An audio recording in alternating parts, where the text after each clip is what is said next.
प्यारे दोस्तों, स्वागत है आपका मेरे YouTube चैनल चंदा वाई ट्यूटोरियल्स में। दोस्तों, मैं आज कुछ इन्वायरमेंट से रिलेटेड कुछ इंपॉर्टेंट क्वेश्चन लेके आई हूँ जो बेस्ड होंगे मल्टीपल चॉइस क्वेश्चन पे। इसमें 4 ऑप्शन मिलेंगे आपको, ठीक है। अगर आपको ऑप्शन आते हैं तो आप कमेंट बॉक्स में लिख सकते हैं, अगर नहीं आते तो आप सुन सकते हैं और देख सकते हैं। और ये टॉप 30 क्वेश्चन है। मेरी और वीडियोज़ आएंगी तो और भी मैं अच्छे क्वेश्चन लाऊँगी। इन्वायरमेंट जो सब्जेक्ट होता है वो बहुत इंपॉर्टेंट है और हर हर हर सब्जेक्ट में पूछा जा रहा है, चाहे वो कोई भी एग्ज़ाम हो, कोई हर पेपर में पूछा जा रहा है, चाहे वो कोई भी पेपर हो, ठीक है।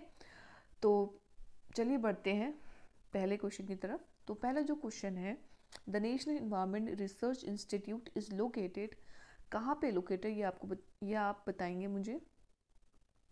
तो पहला है देहरादून, बी है न्यू दिल्ली, सी है जयपुर और डी है Nagpur.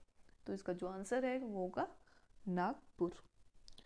Now next, the Ramsar convention is associated with the conservation of, किससे एसोसिएटेड है रामसर कन्वेंशन। तो ये कन्वेंशन जो है वो बहुत इंपॉर्टेंट कन्वेंशन है, ये पेपर में पूछ लेते हैं, ठीक है। आप इसका ईयर बताइए, मैं ही बता देती हूँ। चलो, ये आता है 1971 में, इसका ईयर आता है 1971 में हुआ था रामसर कन्वेंशन। और ये कहाँ हुआ था, अगर आपको पता है तो आप कमेंट बॉक्स में बता सकते हैं। और ये किसके लिए हुआ था, किसको प्रोटेक्ट करने के लिए हुआ था, ये हुआ था वेटलैंड के लिए। तो किसके लिए होता है, वेटलैंड के लिए हुआ था, तो आप ये भूलिएगा मत। Next, the use of fossil fuel is the responsible for the increase in the amount of which gas in the atmosphere. तो इसका जो सही आंसर होगा वो आपको भी पता होगा, क्या होगा। इसका जो सही आंसर होगा वो होगा कार्बन डाइऑक्साइड। ये रिस्पॉन्सिबल होता है किसके लिए, increase the amount of gas, मतलब हमारे एटमॉस्फेयर में कौन सी ऐसी गैस है जो बहुत ज़्यादा बढ़ रही है, ठीक है। तो कौन सी बढ़ रही है जो गैस, कार्बन डाइऑक्साइड, ठीक है। Next, which of the following is management option for the air pollution. तो management option for the air pollution क्या है, फर्स्ट है रेगुलेशंस एंड स्टैंडर्ड्स, बी है ट्रांसपोर्ट प्लानिंग, सी है using CNG as a fuel, या फिर all of these. तो इसका जो करेक्ट आंसर है वो होगा ऑल ऑफ दीज। फिफ्थ है development activities on the hydrosphere cause, क्या करता है कॉज। जो इसका सही आंसर है वो है सी, वाटर पोल्यूशन। क्या है, water pollution. Now next, 6, biosphere is, biosphere क्या है। मैं आपको करेक्ट आंसर बताऊं तो the thin shell of organic matter on the surface of the earth, जहाँ पे लिविंग थिंग्स रहती हैं उसको हम बोलते हैं बायोस्फीयर, ठीक है। आई थिंक आप याद करोगे। तो हम ऑप्शन भी देख लेते हैं। The solid shell of inorganic matter on the surface of the earth नहीं होगा। बी मैंने बता दिया आपको, सी है द स्पेयर, ऐसा स्पेयर जो ऑक्यूपाई करता है एक maximum volume of all the spheres का, तो ये भी गलत है। और डी नहीं होगा, तो correct answer is B. Now 7th, the world environment is derived, environment जो होता है वो कहाँ से डिराइव हुआ है, तो कहाँ से हुआ है, फ्रेंच से हुआ है, ठीक है। 8 है which among the following is the climatic factor, कौन सा क्लाइमेट फैक्टर होता है, प्रेशर, ह्यूमिडिटी और टेम्परेचर। तो इसका आंसर क्या होगा, ऑफकोर्स डी होगा इसका answer. Next, world environment day, ये बहुत ज़्यादा इम्पोर्टेंट है, ये आप इम्पोर्टेंट लिख लीजिएगा और रट्टा मार लीजिएगा क्योंकि ये पूछा जाता है, फिर भी कन्फ्यूज़न हो जाती है एग्ज़ाम में। वर्ल्ड इन्वायरमेंट डे कब मनाया जाता है, तो ये मनाया जाता है 5 जून को। 10 है the world ecology was coiled, ecology किसने कॉइल किया था, ये इंपॉर्टेंट होता है, किसने किया था, हैकेल ने किया था, तो ये चीज़ भी इम्पॉर्टेंट है। Next, solar radiation play the important role, solar radiation play करता है इम्पॉर्टेंट रोल किस में, वाटर साइकिल में, नाइट्रोजन साइकिल या फिर कार्बन साइकिल या फिर ऑक्सीजन साइकिल, बताइए। ए होगा इसका वाटर साइकिल, क्या होगा, वाटर साइकिल होगा। 12 क्वेश्चन बहुत ज़्यादा इंपॉर्टेंट है, जो मैं इंपॉर्टेंट लगा रही हूँ, ये क्वेश्चन आते हैं पेपर में, हमेशा पूछे जाते हैं। Lichen are important indicator, of course आपको ये पता होगा कि ये पोल्यूशन के लिए इंडिकेटर्स होते हैं, लेकिन आपको ये नहीं पता होगा कि ये कौन से पोल्यूशन के लिए होते हैं। पोल्यूशन भी बहुत टाइप्स के होते हैं, ठीक है, noise pollution, soil pollution, water pollution, air pollution. तो इसमें से आपको बताना है कि कौन सा पोल्यूशन है। तो करेक्ट आंसर मैं बता देती हूँ, वो है एयर पोल्यूशन। 13 है, 13 देखिए, the term ecosystem was coiled. अब इसमें इकोसिस्टम का टर्म है, वो कॉइल किसने किया था, ये इंपॉर्टेंट हो जाता है। इकोसिस्टम, इकोलॉजी, ये सब इंपॉर्टेंट पॉइंट है, ये आप याद कर लीजिएगा, इनके ईयर भी याद कर लीजिएगा। तो ये है ए जी टेंसले, ठीक है, sorry. 14, mangrove forest in Asia are largely concentrated. Mangrove forest जो होता है एशिया में, मैनग्रोव फॉरेस्ट कहाँ पे मतलब बहुत ज़्यादा मिलता है, वो है इंडोनेशिया। तो ये क्वेश्चन भी याद कर लीजिएगा, इंडोनेशिया है, कंफ्यूजन ना हो पाए कुछ। चलिए बढ़ते हैं आगे। 15, biotic component of the environment does not include. क्या चीज़ इंक्लूड नहीं होता बायोटिक? मैं आपको बता दूं कि इकोसिस्टम के दो कंपोनेंट होते हैं, बायोटिक और एबायोटिक। क्या होते हैं? बायोटिक होते हैं और एबायोटिक होता है, ठीक। तो इसमें से आपको बताना है कि ऐसा कौन सा कंसिडर नहीं हो रहा है बायोटिक में।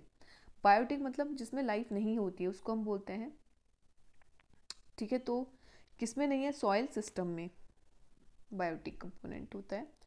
तो इसका जो करेक्ट आंसर होगा वो होगा सॉइल सिस्टम। तो फिर यही होता है। मैं एक और बार बता देती हूँ, बायोटिक और एबायोटिक में क्या डिफरेंस होता है।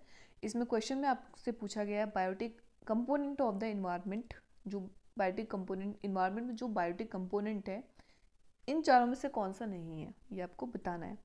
बायोटिक एबायोटिक में क्या डिफरेंस होता है? बायोटिक मतलब जिसमें जान होती है, एबायोटिक ए लगा दिया हमने, जिसमें जान नहीं होती है। तो जो सॉइल सिस्टम है, जो सॉइल है ना, ये किसका एग्जाम्पल है? ये है एबायोटिक का। और ये तीनों किसके एग्जाम्पल है? बायोटिक के। माइक्रो ऑर्गेनिज्म, प्लांट्स और क्या है, एनिमल्स, ये बायोटिक के एग्जाम्पल है, ठीक है। बस आपसे ये पूछा है, इसमें कंफ्यूजन बिल्कुल मत होना, सब हो जाते हैं कंफ्यूजन, सबको होता है confusion, okay. 16, which of these organism has a diet consisting only of the plant matter? Omnivorous, carnivorous, herbivorous, none of these। ये बहुत इंपॉर्टेंट क्वेश्चन है, ये सबको आता होगा आई थिंक। वो है हर्बीवोरस। क्या है? हर्बीवोरस है इसका आंसर। हर्बीवोरस आप बताइए मुझे क्या होता है। हम लोग क्या है? ओमनीवोरस है। कार्निवोरस क्या होते हैं? जो मीट खाते हैं। हर्बीवोरस जो प्लांट्स को ईट करते हैं।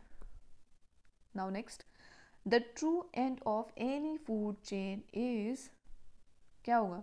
डिकम्पोजर होगा इसका आंसर। क्या होगा? डिकम्पोजर होगा। ऑप्शन देख लेते हैं, डिकम्पोजर, प्रेडेटर्स, कंज्यूमर, ह्यूमन। इसका जो आंसर होगा वो होगा ए। 8, the second trophic level in the lake. This is very important और वेरी इजी। तो आप बताइए क्या होगा ये। तो इसका जो पहला है वह है फ्लाइटोफ्लेक्टोन, फाइटोफ्लेक्टोन, बी है जूप्लेक्टोन, सी है फिश, या फिर डी है नन ऑफ दीज। यहाँ पे बी दोज नहीं आएगा, सॉरी। तो इसमें यहाँ पे आएगा none of these।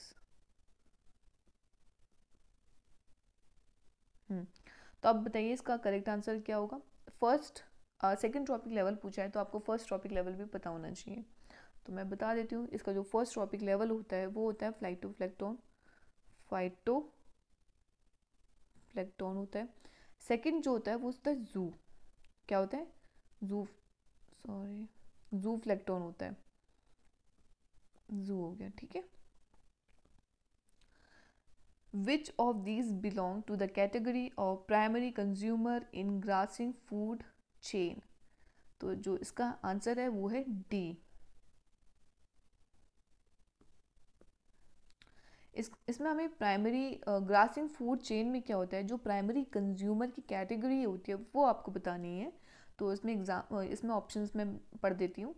ए है स्नेक एंड फ्रॉग, बी है इंसेक्ट एंड कैटल, सी है ईगल एंड स्नेक, या फिर डी है काउ एंड रैबिट। तो काउ एंड रैबिट ऐसे हैं जो प्राइमरी कंज्यूमर है ग्रासी फूड चेन में, ठीक है। 20 देखते हैं, विच of the ecological pyramid is always upright. ये बहुत ही इंपॉर्टेंट क्वेश्चन है, इसको टिक मार्क कर लीजिएगा, बहुत क्वेश्चन पूछा जाता है इससे, स्टार मार्क कर लेना, याद कर लेना अच्छे से। तो इसका जो आंसर होगा वो होगा सी, पिरामिड ऑफ एनर्जी। एक ऐसा एनर्जी ऐसा पिरामिड है जो ऑलवेज अपराइट होता है। Now next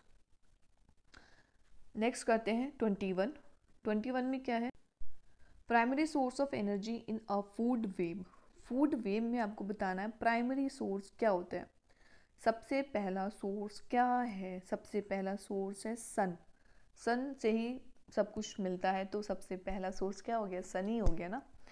22 the impact of construction of dams, submerged forest, loss of wild life habitat, damage downstream ecosystem, या फिर ऑल ऑफ दीज।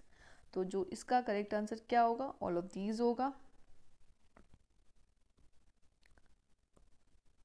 23 बहुत इंपॉर्टेंट है ये भी आप इंपॉर्टेंट लगा लीजिए, क्योंकि क्वेश्चन ये पेपर में पूछा जाता है मल्टीपल चॉइस क्वेश्चन में। जो क्वेश्चन मैं इंपॉर्टेंट कह रही हूँ वो ज़रूर इंपॉर्टेंट है, वो आएगा, देखना आप भी। Acid rain is cause due to the air pollution. Acid rain cause होता है एयर पोल्यूशन के कारण, ठीक है। ऐसी कौन सी गैस है, दो आपको बतानी है। तो कौन सी गैस है, nitrous oxide, sulphur dioxide, okay. B है carbon dioxide, carbon monoxide, methane. ये बहुत इंपॉर्टेंट क्वेश्चन, आई थिंक सबको आता ही होगा। ए 24 pyramids of energy in a pond ecosystem is always अपराइड होता है। तो ये क्वेश्चन याद कर लीजिएगा, ऑलवेज अपराइड होता है। पिरामिड चैप्टर बहुत इंपॉर्टेंट है। अगर आपको वीडियोस देखनी है पिरामिड से रिलेटेड तो मेरी प्लेलिस्ट में आप जाके देख सकते हैं। 25 air pollution effect are usually found on the, air pollution जो होता है वो यूजुअली फाउंड होता है किस पे, लीव्स पे आपको दिख जाता है ना एयर पोल्यूशन, आपने देखा भी होगा पत्तों पे, ठीक है। तो ये इसका करेक्ट आंसर है। 26 का answer question, major aerosol pollutants present in the jet plane emission is A SO2, B fluorocarbon, C CCl या फिर D CO। तो जो इसका आंसर होगा वो होगा B, क्या होगा, B होगा इसका answer. Next, fly ash is an environmental pollutants produced by, कहाँ से फ्लाई ऐश, मतलब फ्लाई ऐश को हम बोलते हैं इन्वायरमेंटल पोल्यूटेंट्स बोलते हैं, ये कहाँ से ज़्यादातर आता है ये आपको बताना है। पहला है थर्मल पावर प्लांट, बी है ऑयल रिफाइनरी, सी है फर्टिलाइज़र प्लांट, या फिर डी है माइनिंग। इसका जो करेक्ट आंसर है वो है, बताइए आप।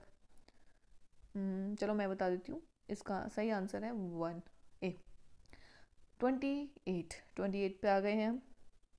Green house effect is enhanced in the environment by the gas, enhanced हो जाता है कौन से एनवायरमेंट से, CO2 से, ठीक है। 29 Taj Mahal is a threatened to the effect of, ये बहुत ही ज़्यादा इम्पोर्टेंट है, बहुत ही ज़्यादा इम्पोर्टेंट है। तो जो इसका करेक्ट आंसर होगा वो होगा सल्फर डाइऑक्साइड। बहुत इम्पॉर्टेंट है और बहुत फेमस भी है, तो बहुत ज़्यादा इम्पॉर्टेंट है। इसमें से देखना आप बहुत सारे क्वेश्चंस, अगर ये 30 क्वेश्चन याद कर लेते हो तो 10-15 क्वेश्चन ज़रूर आएंगे। 30 क्वेश्चन है, लास्ट क्वेश्चन है। Ozone day is observe on A January 30, B April 29, C September 16, D December 25। तो जो इसका करेक्ट आंसर है वो है 16, सितंबर 16 को ओजोन डे मनाया जाता है, और ये भी बहुत इम्पॉर्टेंट हो जाता है एग्ज़ाम के लिए। तो ये कुछ आपके 30 क्वेश्चंस थे जो आपके एग्ज़ाम में पूछे जाएंगे।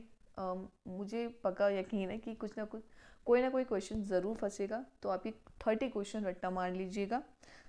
अगर आपको वीडियो पसंद आती है तो सब्सक्राइब करिएगा, शेयर करिएगा। Thank you.